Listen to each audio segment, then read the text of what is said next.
What's up, everybody? Welcome to Pending Final, and boy, has it been a while.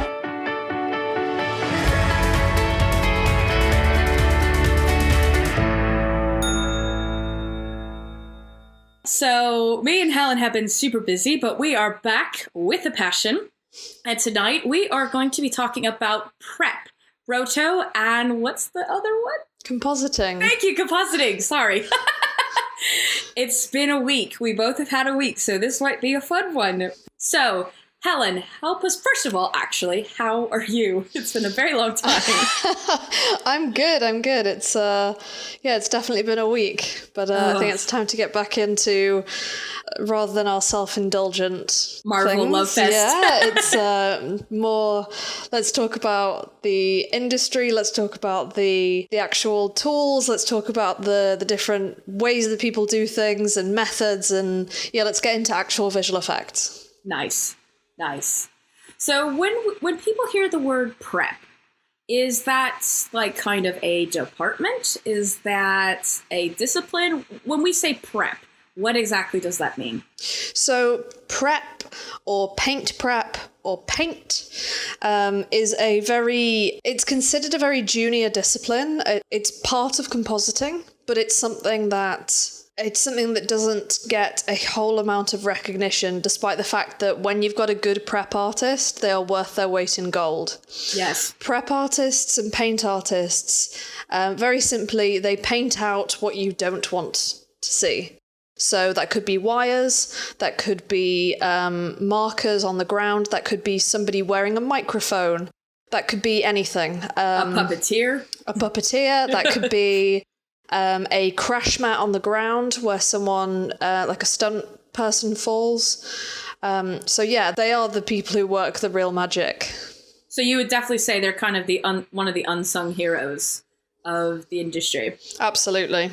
So with that in regards, then, so Roto, is that kind of just like a specific bit of prep then?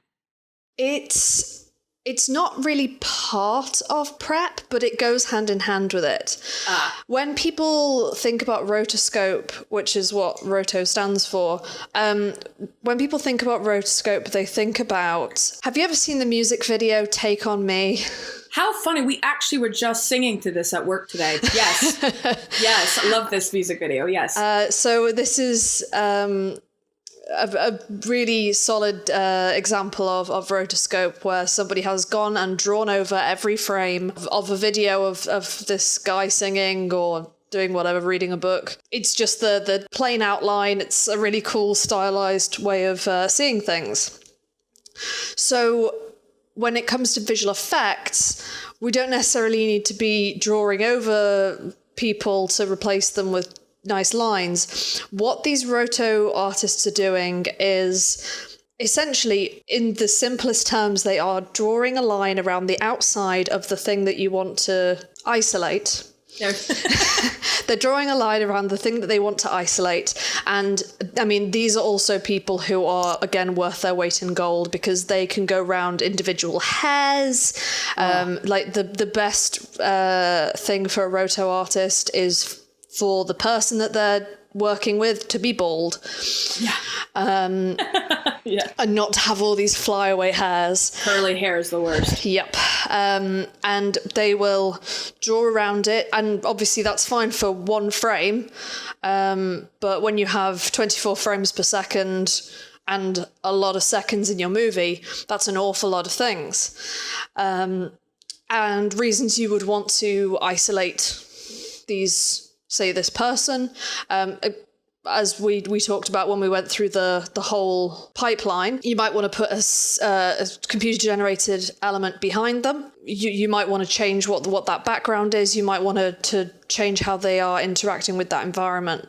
No, that makes a lot of sense. And actually, it's funny because Dark Crystal basically is the perfect, like, oh my God, champion for this discipline. It's quite interesting, because jumping from like Lion King, which is this spectacular, I mean, it's all spectacular, but what I mean, it's like, this is, we didn't have plates, we didn't have scans like this. We have footage on set with the puppeteers And the way they paint things out and work around the puppeteers and do the set extensions so they can do the set extensions and things like that. And again, these characters have long hair and they're flying, and you're having 4 people control a puppet. I love watching just because I have to scroll between the before and afters when I'm doing sends and things, and it just blows my mind to the point we've even taken, a character from what was originally shot outside to make him look like he's in a pub. And it's actually in the grand scheme of things, it's such a simple effect, because it is rotoing him out and then compositing him against a different foreground and background and grading it to make him look like he belongs in that environment. But I just remember seeing this the other day and was just like, holy crap, this is awesome. It's witchcraft. It is. It really is. And so I'm really excited to get this episode out with the trailer and everything kind of just premiering, that it's really emphasizing this discipline.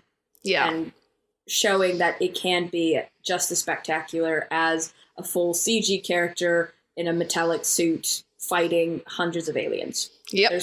There's my one Marvel reference per episode. So Roto and Prep are both, like I say, people consider them to be entry-level disciplines, but I'm sure that you can tell from how we are talking about them, we can't do anything without those artists. No. Without those artists, we are left with wires showing you where everyone's being flung around.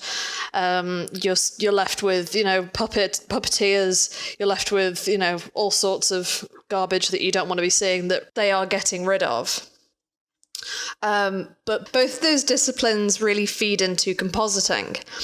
And compositing is quite an enormous task. In theory, you are layering things on top of each other so that you create a final image.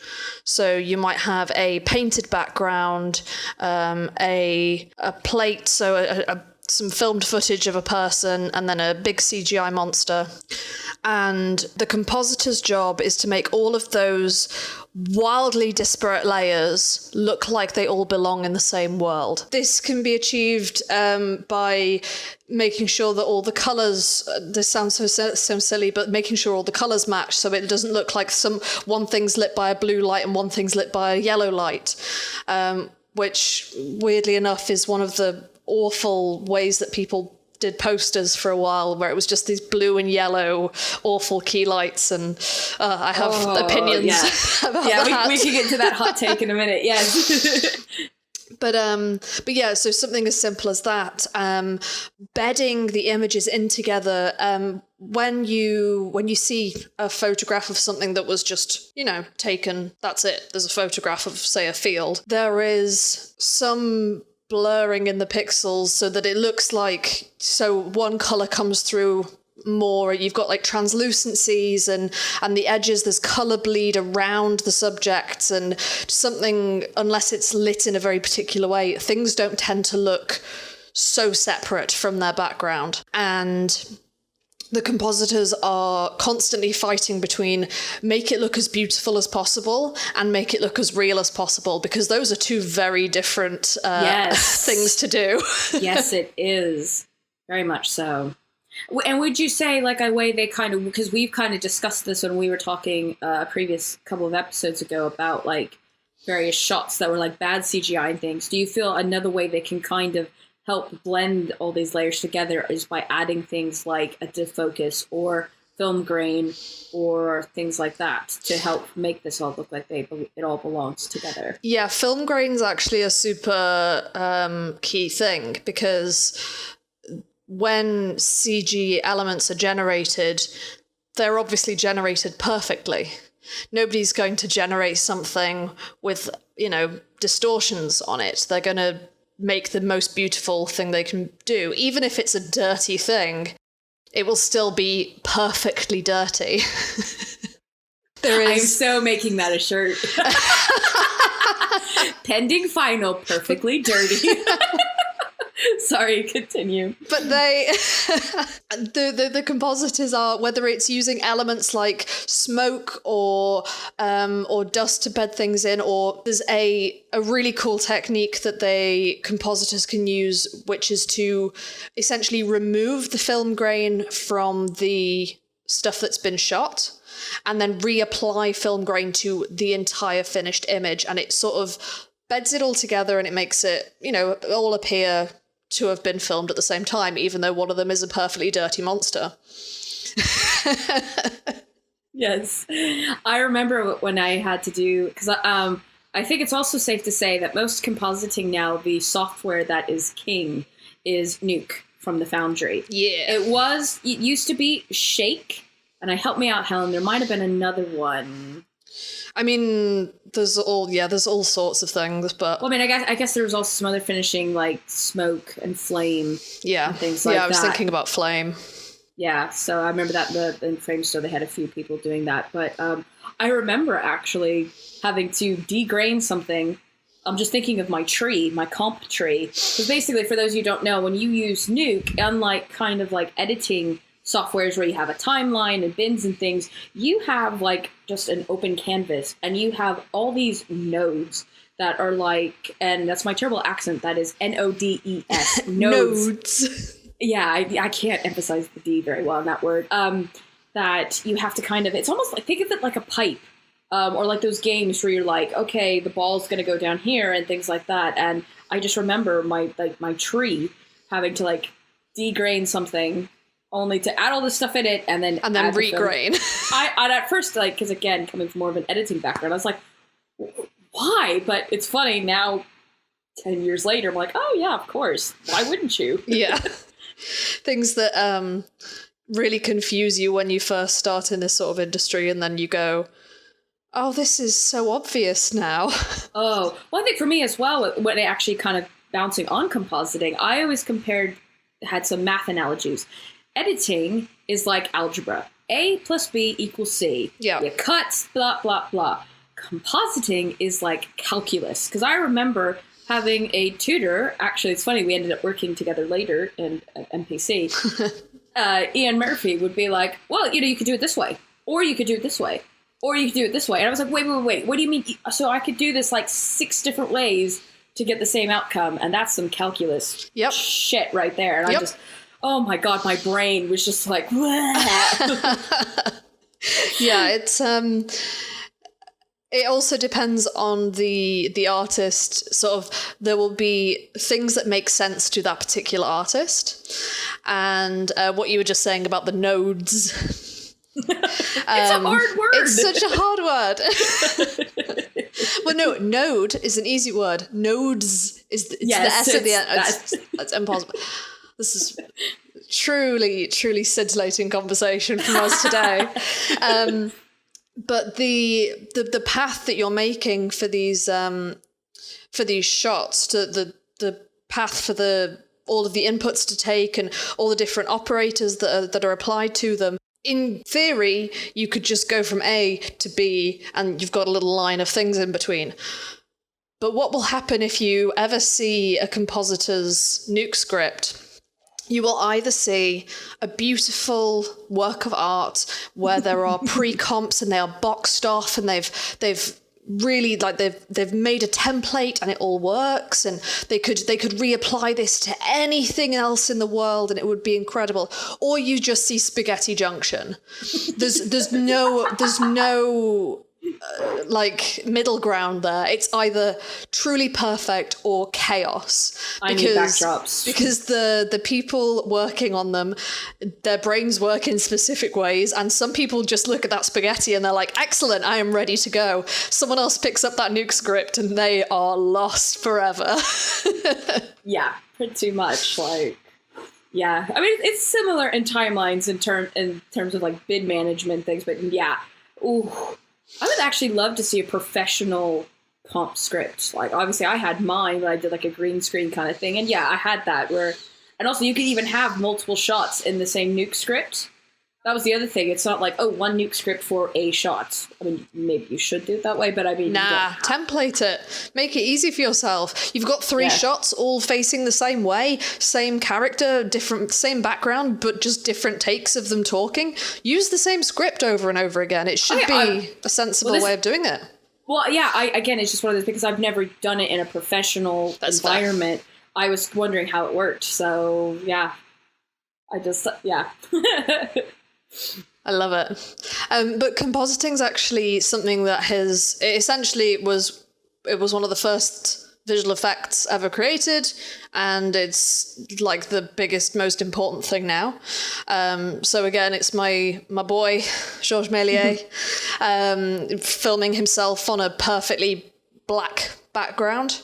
So in front of, say, a perfectly black curtain, which... because of the way that the film exposure works, that film was not exposed to light, therefore he could re-film over it and create a background by double exposure. And that was all the way back in like 1890 something. So fascinating. Like he was able to do that then. So after that, there was obviously painting mats onto glass, so you could have compositing that was done in the camera. They'd have a pane of glass with a cityscape or something on it, and you could put that behind or even in front of someone, and the camera would just capture what was there, and it would give the impression that they were standing in this city.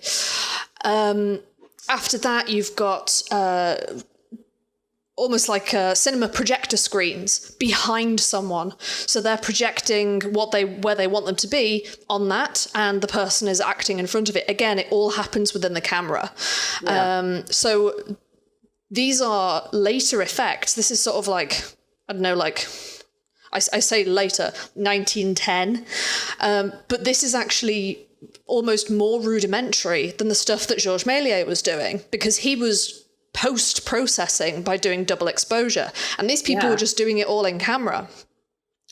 So after that, we've got all the different types of blue screen and green screen and all that, but there's this one that I only recently really understood, and it's yellow screen.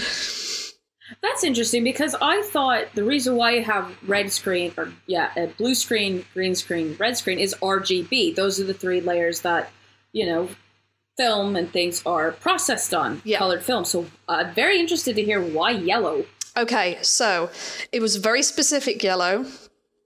And I apologize to anybody whose name this is, but this is a tough name for me to say. I think it's Vlahos. Vlahos. Looks Greek, gonna say Vlahos. Instead of having these different screens, he lit the subjects in sodium light, because sodium light is 589 nanometers long, and that's it. Blue is something from like 400 to 500. Like all the other types of color in wavelengths are ranges. But very specifically, this yellow light from these sodium gas lamps was 589 nanometers long. So it was so precise that you could have people wearing blue and green colors. You could have them wearing whatever you wanted. So this was famously used on Mary Poppins. So you've got like Dick Van Dyke in all these ridiculous, stupid, stripy outfit, and everyone's wearing just normal clothes. There's no like, oh, we can't have green, we can't have blue. And obviously we use blue screen because it's the furthest away from a human skin tone, but it's less precise than green.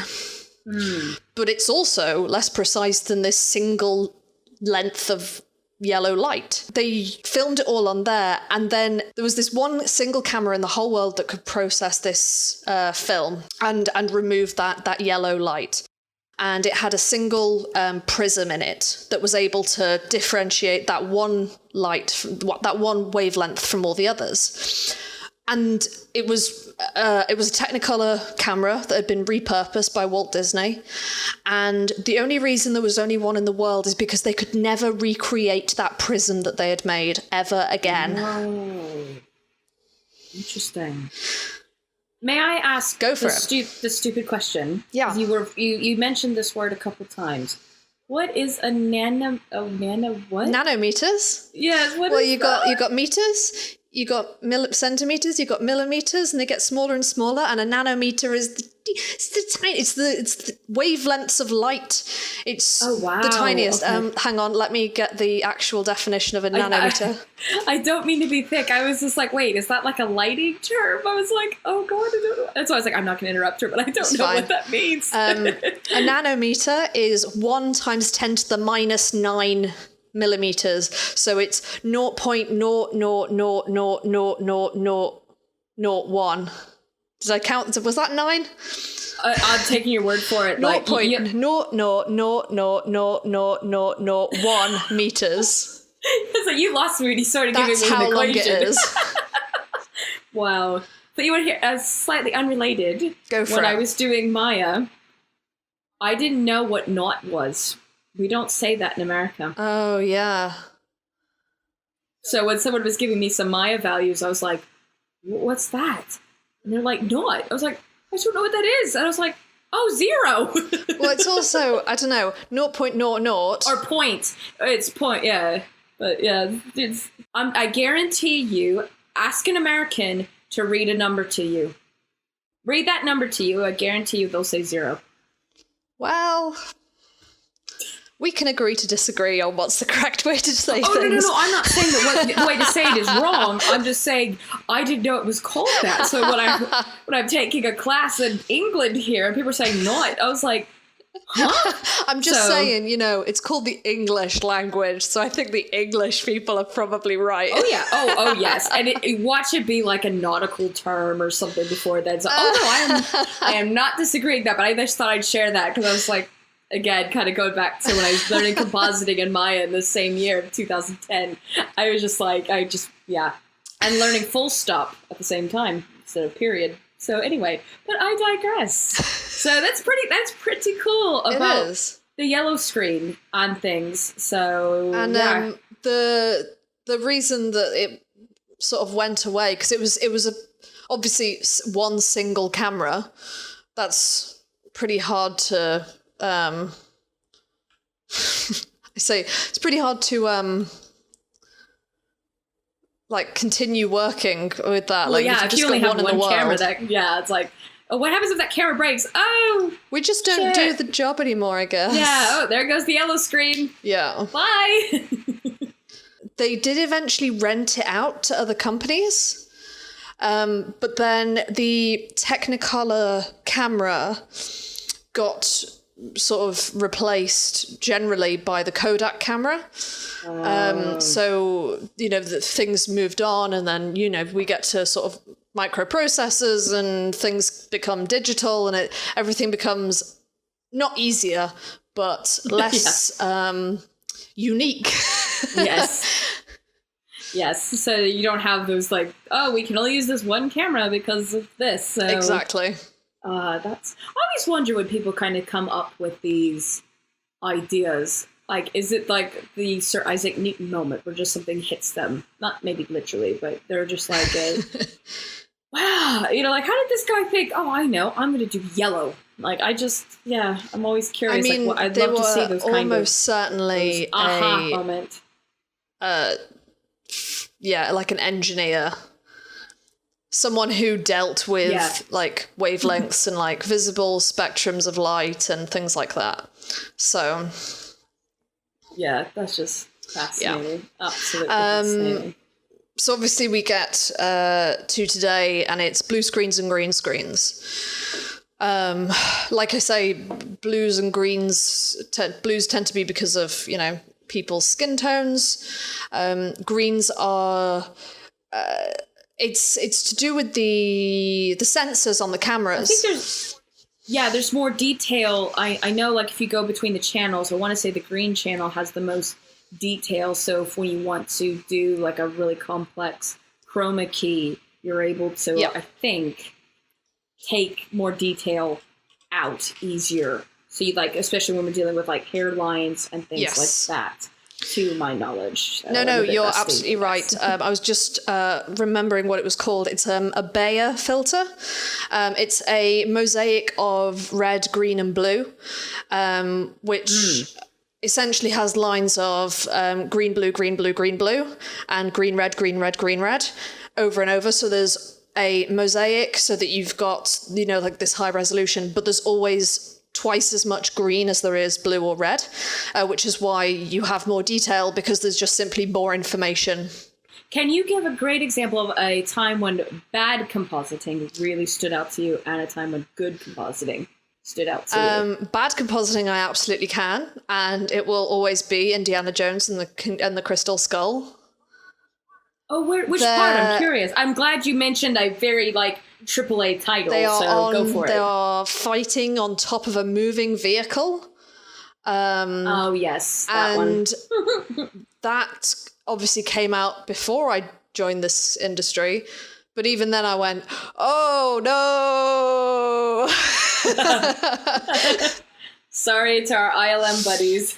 I don't know, there's AAA titles out there who I will always say this: it is not the fault of the studios if it's not the fault of the people creating the visual effects if they don't have the time provided. Say there's been a last minute change or there's some internal madness, but sometimes a shot does not get the love and care that it deserves, and you do end up with things like that. Yeah. How about you? I don't even know. I don't know if this even counts. It was that Nicolas Cage film called Drive Angry. Wow, I've never seen that. And the bad guy, Nicolas Cage does something, and this car, this Corvette comes on fire, and the bad guy is supposed to look like he's standing on the hood of the car, coming towards the camera, and this was in 3D. Oh no. Yeah. And they decided to make this shot this start menu of the 3D Blu-ray. Oh no. And it is awful. It is. I'll have to send it to you in a WhatsApp or something. Why do you own that as a 3D Blu-ray? That's sorry, Gary. That's my father-in-law. Oh no, I'm sorry. No, not me, but no. He loves. I mean, he just loves just movies, so he loves that film. But he doesn't have the visual effect eye like we do. But yeah, just oof. Yeah. Oof. The other thing that I will always call out was was it called The Wolverine? I think it was the one where it's in Japan. Because if you're talking, the one. Yes, because Wolverine Origins was the first one. Then there was Wolverine. Yeah, that's okay. It was The Wolverine. There is a shot of him with his claws out, looking at himself in a mirror, and he is admiring his beautiful claws, and he's turning them around in front of his face. And I went, "Those aren't anywhere near you." Yeah, there's something wrong in that shot. That was in. I think that actually was in Wolverine Wolverine Origins, because I remember this because he then breaks the sink and things. We've discussed this shot several times in our podcast. This is how much it's obviously impacted us. Impacted us, yes, because we've mentioned this shot a couple times when we were talking about it didn't have grain on it or something. But yeah, it's basically that's so bad. He's looking at It's so bad. You feel like they're gonna pass through his body somehow, or because doesn't he have both of the sets out? And he's it's out. And it looks like they're just gonna go through each other, and it's just bad idea. Yeah. But good compositing, I'll never. I can't even tell you, because that's the point. When it's good compositing, you don't realise that that's a full CG background. You don't realise that was you don't even realise that was a digi-double and they needed to be composited in. You just go, that's a thing that happened. Yeah. Oh, speaking of digi-doubles and of our previous past, did you watch the latest Terminator trailer? Yeah. What did you think? I thought, I like it. Oh, okay. I like it. I think it's gonna be good. I think there's another chase on a highway. They've got no ideas at all, and it's great. And I'll happily watch all of it. There's the digi-double when he jumps off the car. I was just like, Yeah, it's everyone's real floppy. Mm-hmm. I mean, I'm not talking like Harry Potter and the Philosopher's Stone floppy, but floppy. Yeah. But yeah, like I say, there's no good compositing that I can point to, which is the point of it. Yeah. La magique. Yeah, I think it's only until like I see like a breakdown shot where you're just like, oh shit, I didn't realize that. Where it's like, oh, I didn't realize that you had this and this and this and this and this, and we see all the layers. And I as we know, I worked and lived for those technical breakdowns. I love them. Yeah, it would be cool if maybe at some point we can get a couple for companies that neither of us have worked at and do a or like shows that neither of us have worked on. Yeah, I was gonna say it's starting to get tricky. Yeah, I know. Well, like say films that I haven't worked on, I could do, and films that you haven't worked on, you could do. But if we go through the technical breakdowns and do a voiceover of like, this is what we think each of those layers is supposed to represent, because quite often they're just like, here's 30 layers, they're all dust. Yeah. And you're just like, okay, but what are they? And if you break it down, you can actually see what they are. But when it's just like, and it's just like the colours changing, and you're just like, what did you do? Yeah. Oh, yeah. I think the one that always will stand out to me is for The X-Men. Martian. Oh, okay. Or the second X-Men, where the guy turns into liquid on the table. Oh, God, I love that shot. Oh, but they showed like 30 passes, and this was before I knew visual effects, and I was like, why do you need so many passes? Oh, but yeah. And it's all lighting. It's all just lighting passes. It's just indirect. My favorite pass is ambient occlusion. If it so requires it. Which is funny because there's like a Tums commercial or Gaviscon commercial where basically the character that's rendered. It's just ambient occlusion. Pretty I much. love it. It's my favourite thing. Yes. We will do lighting, obviously. Yes. But lighting passes are just fun to look at. Yeah. Well, and I feel lighting passes are closest to almost comp. Like I used to get like for previous shows, I'd get the lighting comp and go, oh, what, or the lighting daily, and go, I thought this was comp, but there's a few tells that you're like, oh no, not quite. But yeah. Well, it's also because a lot of the time they've got templates to put it into. Yeah. But what the lighting departments tend to split out, it's all good. Yeah. It's perfectly filthy. That is going to have to become like a hashtag or something. I love it. Absolutely. I love it. So anything else for comp and Roto and prep?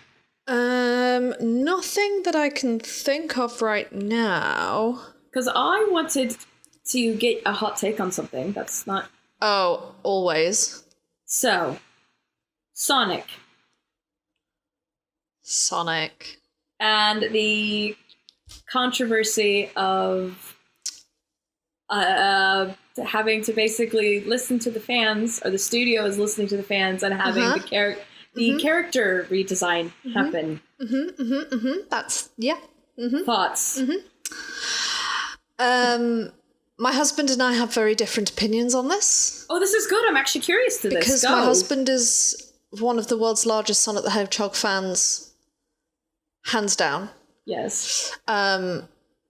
You've never met anyone who's as much of a fan of Sonic the Hedgehog. And if anyone out there claims to be a big Sonic the Hedgehog fan, at me, because I will fight you.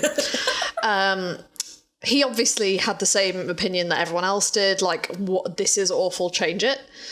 And, I had a barrage of texts and WhatsApp messages of just, here are all the things that they could do to change it. Blah, blah, blah. I think that it sets a dangerous precedent to ever listen to the fans. Whilst I appreciate that Paramount fucked up by making such a horrendous design to begin with, and for letting that get through, I am reminded somewhat of Godzilla 1998. Yes. With the, here's a list of things that you can't do with Godzilla. Studio proceeds to do all of them. Yeah. Then the guys who own Godzilla go, well, it's too different to be able to change it now. Fuck it. Yeah. Kind of wish they'd done that. Yeah. Where they just went, we have to take this L. Yeah. But at the same time, it's just been announced that the release date's been pushed back, which means that the artists have more time. Yeah. Which means that I am less angry than I was. Okay, yeah.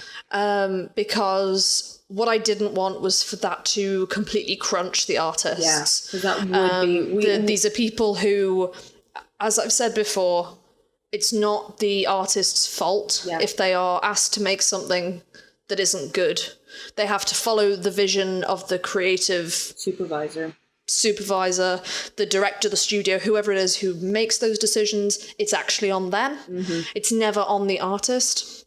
You can have an artist improve something, but there's only so far they can go. You can only polish a turd so much. Exactly, and roll it in glitter. Yes. Which is what my guys were doing. Because they are all, like, I call them mine because they are, I love them so much. They are like my children. They have been all working crazy hard and they deserve that extra time. Yeah. If they're going to change it. So I'm not super happy, but I'm less unhappy than I was. Yeah. I also wonder how much is going to be redone. Because this is my thing. If you watch that trailer, I feel they purposely, and you obviously can't disclose, but you may know a more insider on this, that I feel they just made trailer shots showing him. Because if you watch that trailer, Sonic only interacts with someone once, maybe twice. Where, like, it's either a cutaway shot, or I think there's a shot where he's sitting in a car, and it's one shot. But it's one of those, if the asset didn't work, they're like, oh, well, you know, it's on its own kind of thing. Like, I almost wonder if they were putting it out there to see how people would react to. Nope. I think there's a lot of talk like that, and I just find it really naive that people would go, oh, maybe they intended for it to be bad. Or maybe, I don't think maybe they were to just be trying bad. it out. Like, if they didn't think this was if they hadn't decided to do this, they wouldn't have paid money for it. For me, felt the exact same way. When I saw this article, and kind of knowing a little bit of what I knew when I was still at previous said employment, I thought, this is very dangerous. Like, we're both parts of various fandoms where the fans are very demanding. Yep. And that's fine. Being passionate is great. That's part of being part of the fandom. But I'm very scared there's this kind of almost culture being built that's like the fans feel they own it. Yep. And by this studio... Do you feel anything about Game of Thrones there? It's funny, like, that's another hot take another time. I'm not bothered by the ending, don't come at me, but I can appreciate people like my better half who were more emotionally invested, that were kind of like, they're a bit pissed off, and I get it. But that's... Apparently, I'm not a true viewer because I didn't watch it from the beginning and see all the episodes. I'm a tourist, but... I mean, if it helps, I've never seen a single episode, and I think the ending was right. Okay. Because it's real nice to just pull that out when people are having a conversation and they're all angry about it. And I'm just like, I think the ending was fine. I think it was exactly in character for and I think it was a perfect ending for everyone.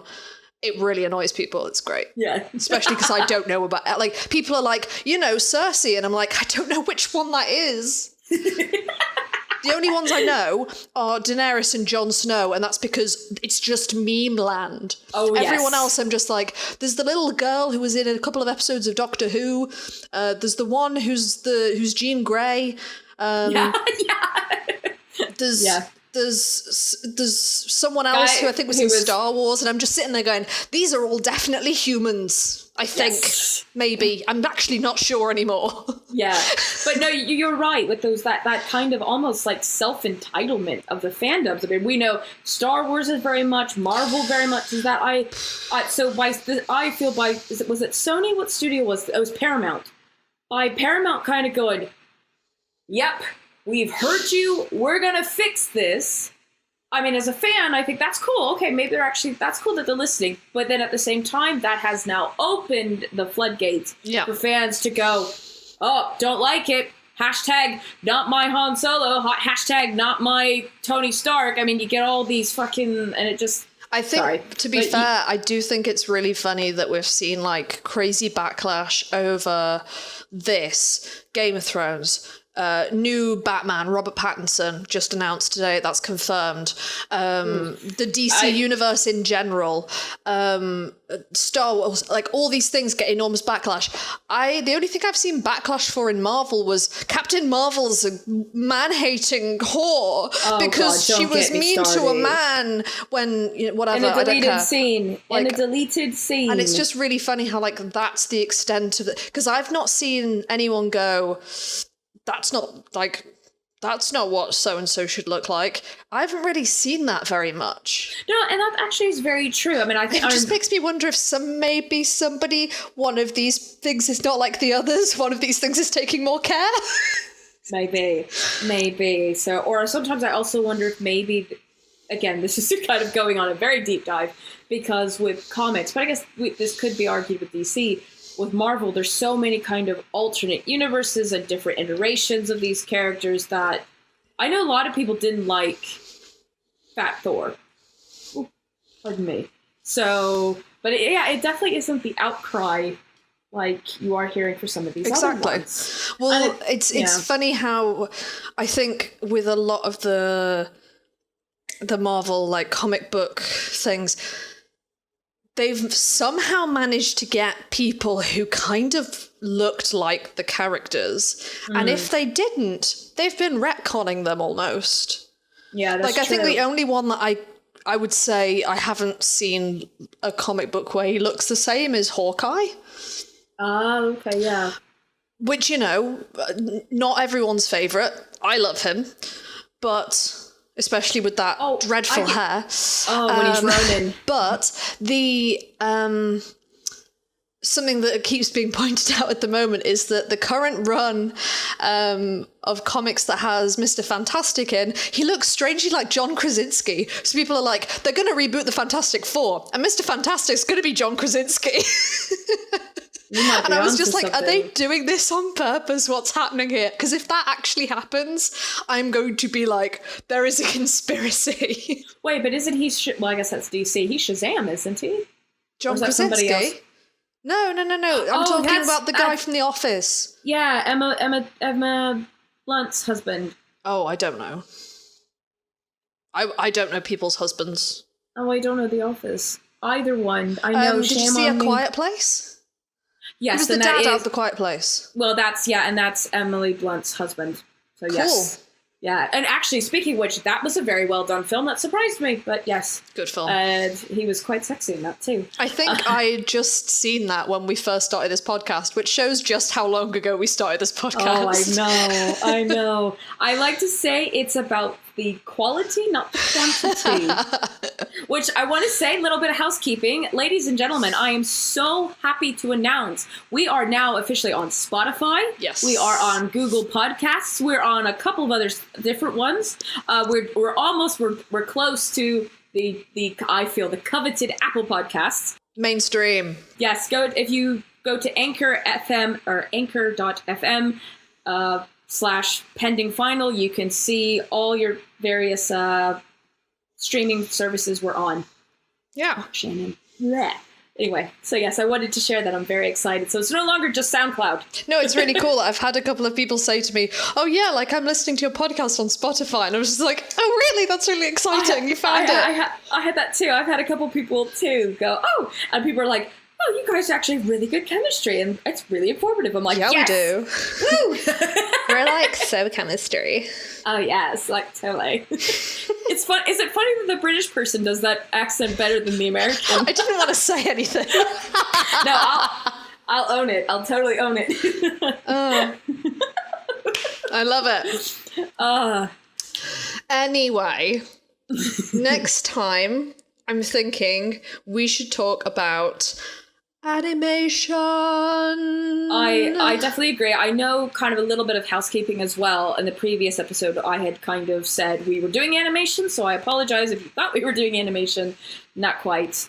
But I do think it is going to be very important because I think that will be a very big topic this summer when The Lion King comes out. And Toy Story 4.